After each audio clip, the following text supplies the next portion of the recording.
Hey, Coach. I guess just start off. How much did you kind of catch yourself taking an extra glance at how the young secondary guys were doing, and kind of what was your take today? We get to watch those. I get to see those young secondary guys every day. So I feel like today was no different. We got to challenge them in terms of the coverage situations we put them in. A lot of them, it was their first real live action, with LC out there playing some corner and Allen and Keeley. I mean, just a lot of young guys that haven't played a lot of college football. They played a lot of football, and they're good football players. But we're a long way from being ready in terms of what we need to do in the secondary, because we just got a lot of inexperienced players. We cannot have enough of those situations, scrimmage, passing, all the different looks we get, because we need the experience. Kirby, kind of the buzz out of the scrimmages, Arian Smith may have gone down with an injury. Can you update us on that? And Jermaine Burton as well, kind of what those guys are looking like? Yeah. You guys got to do your job, but y'all certainly overreact to a lot of things. I was really disappointed at the way everything was handled. Jermaine Burton is fine. He has no structural damage. He was out there today doing exercises, doing conditioning, doing different things. Jermaine Burton's going to be fine. And for anybody to report the length of time he's going to be out, that's really unfair, because if our doctor and our team doctors don't know that, I don't know how anybody else would, because they would have seen the MRI, they would have seen the x-rays, and there's nobody else that has seen that. So it's unfair to put misinformation out there for sure. And then with Arian today, he sprained his wrist and he should be fine. So, I mean, I don't know if he'll be back Monday. I don't know that. We're still doing the x-rays, but I know he sprained his wrist. So let's don't have a lot of overreaction, if you don't mind. And hey, you ask me, I tell you, Jermaine hyperextended his knee. He's day to day. That's what it is. It's not anything past that. But I don't think that we should sensationalize the other things, because it's all part of football. I mean, we had other guys get injured today, and it's a lot bigger deal when everybody writes about, a receiver, another receiver's hurt. Receivers are going to be fine. All right, let's go to Dean Legge and then to Mark Weiser. Kirby, how was the offensive line today, generally speaking, protection and the run game? That was okay. Not where we need to be. We're still moving some parts around, but certainly got work to do to get where we need to get. Got some young guys out there trying to play. And, when you do situational football, it's really hard to evaluate, because you do 8 third downs in a row. You'll never do that in real life. During Move the Field, we were able to move the ball at times, and then had a couple turnovers in the red area, and defense gave up some big plays, but then they played well in the red area at times. So kind of went both ways. Kirby, what's the competition like at quarterback behind JT? Is Stetson clearly the number 2, or how much are Carson and Brock pushing him? What's their progress? All 3 of those guys are getting reps, and all 3 of them are going to be really good players. Can you elaborate a little bit more on that? Yeah, all 3 of them are getting reps, and all 3 of them are going to be really good players. They continue to work hard. They all got reps today. I think each one has a different strength, and each one has a different weakness. For each one, they're growing. Brock has the least amount of reps and, I guess, familiarity with the offense. So his learning curve is greater, but he's also picking it up quick, especially for a mid-year freshman. Stetson does a good job in the pocket. He moves. He's athletic. He understands the offense. He can do things with his brain, because he's taking a lot of reps. And then Carson's done a good job this spring. Thank you. Let's go to Seth Emerson and then Brandon Sudge. Kirby, with the cornerbacks, are you throwing guys like Green and Ringo out there and just seeing what they can do just as much as you can?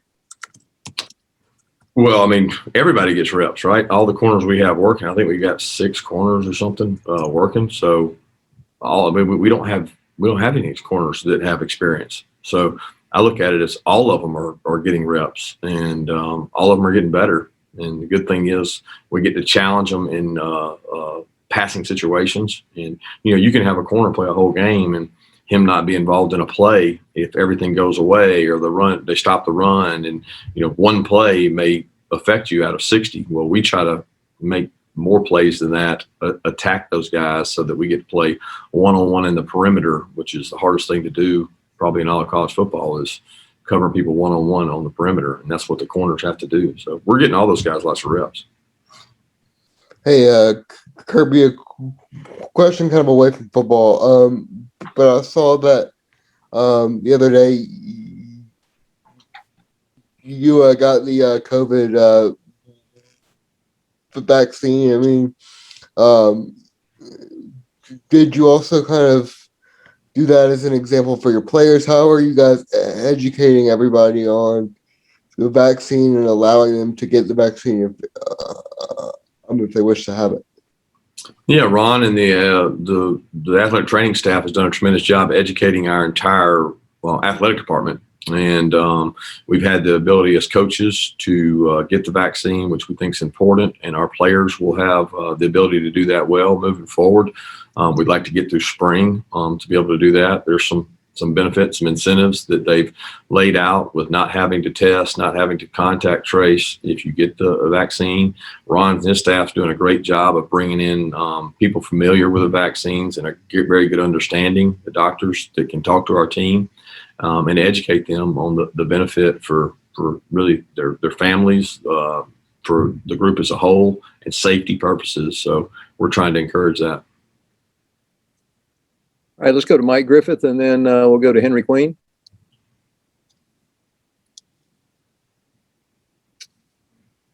Sorry, I was off mute there. Hey, Kirby, how much can you really work on the run game early in spring? I know that you guys try to don't try to have too much contact, get guys beat up, but is that something you'll focus on later? Was today mostly pass? No, I would not say that. It was we had really good run situations. I mean, I don't know how many times we rushed it total. It was a lot, but I mean, there's a lot of snaps. It's 130 snaps. So the passing situation is obviously third down and 2 minute, but the rest of the scrimmage is call it like you see it, and we called it, and we got backs, we got good backs.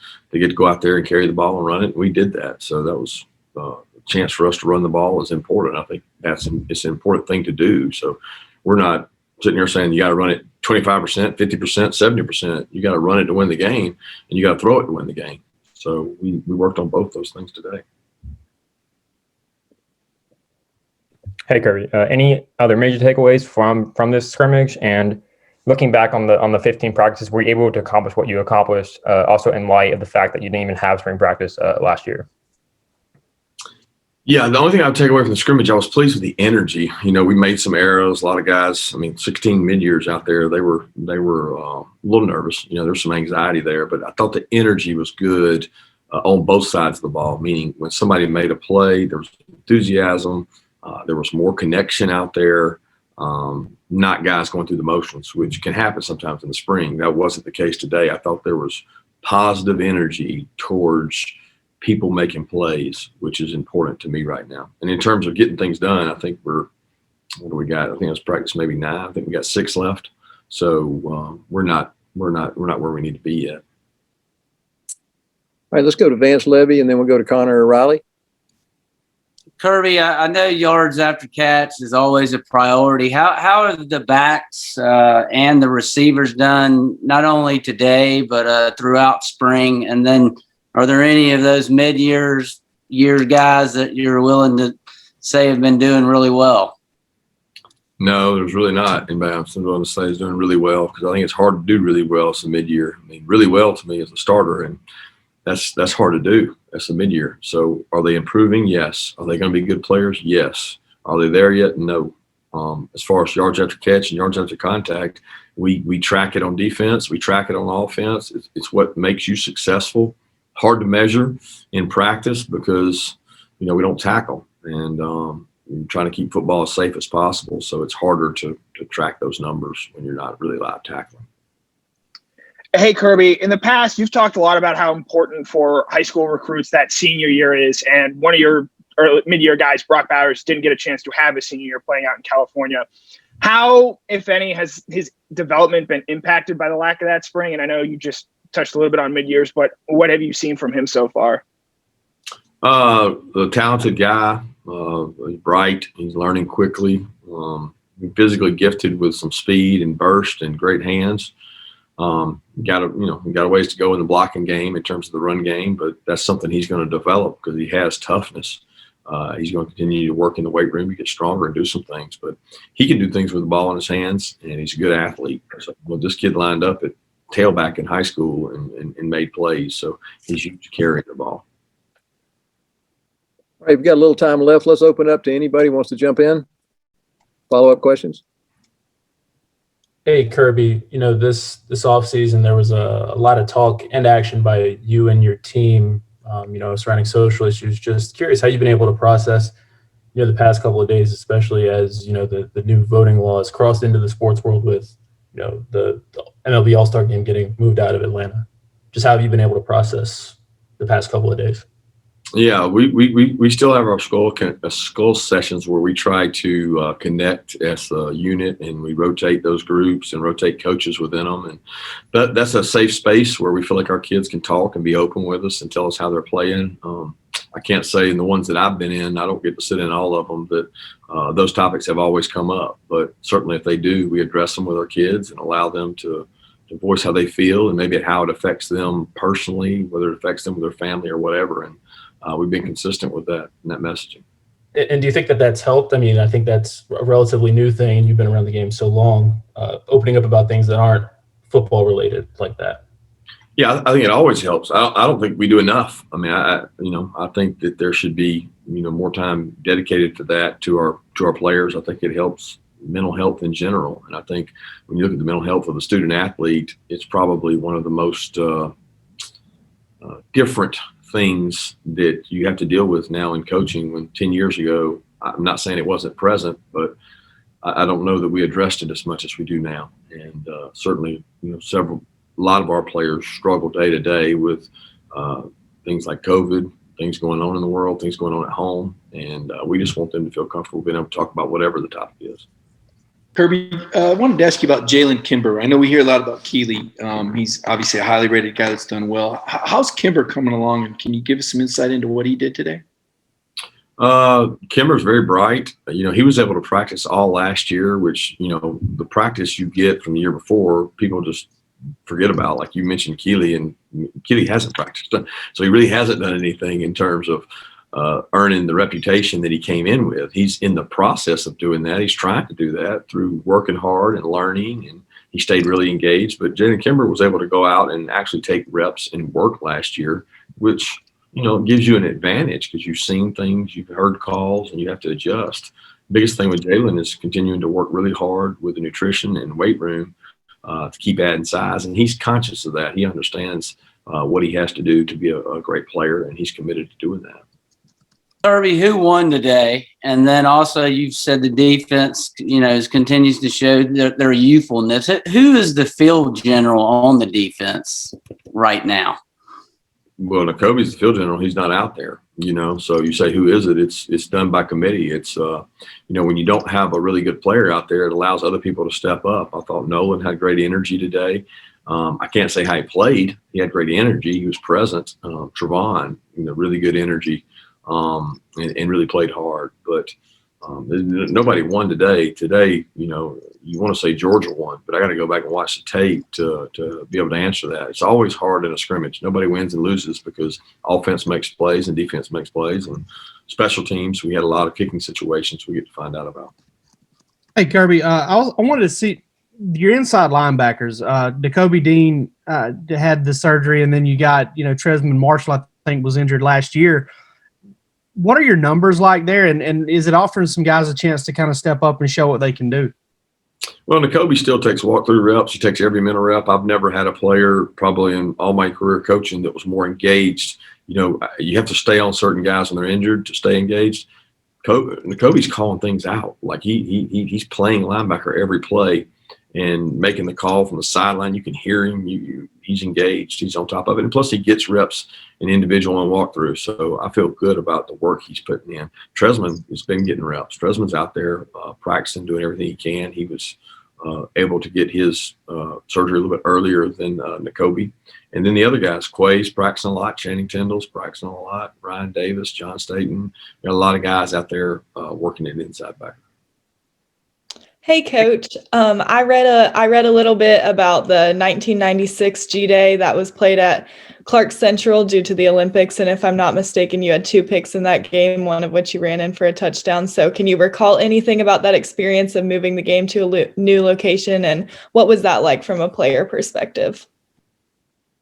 I really don't remember much. I remember having to get on a bus and go to Clark Central, and I remember scrimmaging there, but I don't remember the 2 interceptions, and definitely don't remember one in for a touchdown. So that must have been against Bobo, because he's the only one that would throw one to me. Hey, Coach, is there anything different about the way JT is kind of going about his business now that he's, for all intents and purposes, knows he's going to be the starting quarterback? I wouldn't say different. JT's always been about his business. That's JT. JT's very serious. He's very into it. He has growth he can go through, and for him, continuity is important. And we haven't had great continuity with this back out, that receiver out, he's out. So we've been ping ponging guys around. That's always tough. But I think he's asserted himself more in terms of command of the offense. Get the signal, get the call, hurry up, let's go. Oh, we're too late for this motion. We got to get into the call. There's a lot of things that help you feel comfortable in terms of being able to call plays. As an offensive coordinator, he understands those things and does a good job. Kirby, I was a little bit curious about what was your reaction when you saw that the MLB AllStar Game was being moved, and is there any concern that this could affect other events like the SEC Championship or National Championship coming, in years to come?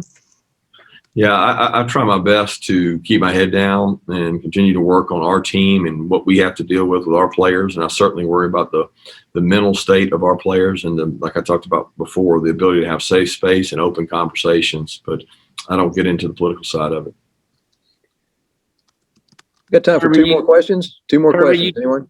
Kirby, you mentioned special teams. How did they do today? And as a whole, how have they done thus far? It hadn't been, it's hard for me to say. I don't think we kicked field goals as well as we can. I think Pod can kick with a little more consistency and Jake as well. But, punting, I think Jake punted the ball well today. We didn't get many opportunities to return the ball, which is frustrating. But punters nowadays they've got so much better. They can kick the ball away from you. They can hold the ball. They can, rugby to keep you from being able to return it. It's just hard to get punt return opportunities. We didn't get many today because Jake skies them and bombs them and corner kicks them, and you got good guys covering them. So that was tough. But I do think that we can do a little better job on field goals in terms of consistency, and we're trying to improve that. Kirby, how are the relatively inexperienced cornerbacks holding up in these kind of scrimmage situations, out on an island when they are? Mark, that's hard to answer. What do you mean? Do you want to know a percentage win? Do you want to know, ask me a more specific question. How are they holding up? Do they win some? Yes. Do they lose some? Yes. How would you assess? I don't know how to answer that question. How would you assess their progress halfway through the spring? I would assess that we have to get better. We are not where we need to be. Maybe that answers your question. We're not where we need to be in terms of defensive back play. Thanks. All right. Thanks, Coach Smart. Thanks.